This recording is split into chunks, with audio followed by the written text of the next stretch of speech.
শুনাব বিচাৰিছোঁ লুৰিণজ্যোতি গগৈৰ মন্তব্য। মুখ্যমন্ত্ৰীৰ সংবাদমেলক ফটা ঢোল বজোৱা আখ্যা লুৰিণজ্যোতি গগৈ।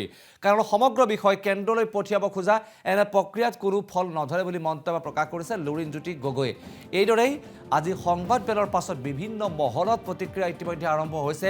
সাধাৰণ জনতাৰ পৰা ৰাজনৈতিক নেতা বিৰোধী সকলোৰে মাজত এতিয়া ব্যাপক প্ৰতিক্ৰিয়াৰ সৃষ্টি হোৱা দেখিবলৈ পোৱা গৈছে। শুনক লুৰিণজ্যোতি গগৈৰ মন্তব্য।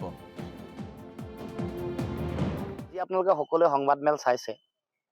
চোৱাৰ পাছত আমি দেখা পাইছো যে মুখ্যমন্ত্ৰীয়ে গোটেই বিষয়টোত তেওঁ যেনেধৰণে কৈছিলে যে বহুত তথ্য প্ৰমাণ দিব আৰু সাংঘাতিক এটা তেওঁ বিষয় ৰাইজৰ আগত উত্থাপন কৰিব, কিন্তু দেখিলো যে মুখ্যমন্ত্ৰীয়ে গোটেই বিষয়টো এতিয়া কেন্দ্ৰীয় চৰকাৰলৈ ঠেলিব লগা এটা পৰিৱেশ এটা সৃষ্টি হৈছে। আৰু আগৰ পৰাই কৈছিলো যে এইটো বিষয় তেওঁ ইচ্ছাকৃতভাৱে এই বিষয়ত তেওঁ মানুহৰ মাজত এটা বিভ্ৰান্তিকৰ পৰিৱেশ সৃষ্টি কৰিবৰ কাৰণে বহুদিনৰ পৰা তেওঁ চেষ্টা অব্যাহত ৰাখিছে।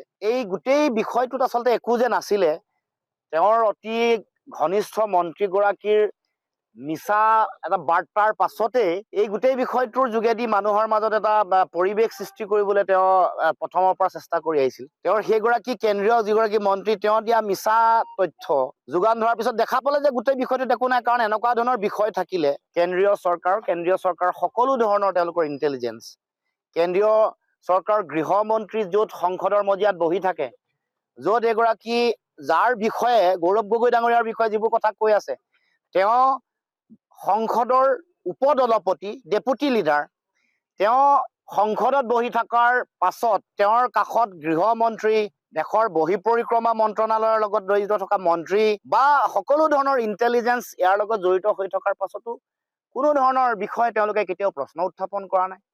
এগৰাকী মুখ্যমন্ত্ৰী, ৰাজ্যখনৰ সাংবিধানিক মুৰব্বী, তেওঁ ইমান এটা চিৰিয়াছ এলিগেশ্যন আনিছে, ইমান এটা গুৰুত্বপূৰ্ণ, য'ত ৰাষ্ট্ৰৰ নিৰাপত্তা, ৰাষ্ট্ৰৰ ভৱিষ্যত, ৰাষ্ট্ৰৰ গোটেই আভ্যন্তৰীণ যিটো নিৰাপত্তাজনিত যিটো বিষয়, তাত সংকটত থকা এটা বিষয় দেশৰ প্ৰধানমন্ত্ৰী, গৃহমন্ত্ৰী কাৰো কোনো কাণ সাৰ নাই। অথচ অসমৰ মুখ্যমন্ত্ৰীয়ে যিবোৰ কথা কৈ আছে, ৰাইজে ভাবিছে আজিৰ দিনটোত এইটো কথাটো প্ৰমাণ হৈ গ'ল যে এইটো আচলতে মুখ্যমন্ত্ৰী অতদিনে প্ৰলাপ বকি আছে। মানে এই বিষয়টো মইতো ভাবো আগৰ পৰাই মই কৈ আহিছিলো, এইটো কোনো প্ৰভাৱ পৰিব লগা বিষয়ে নহয়। কিছুমান গিমিক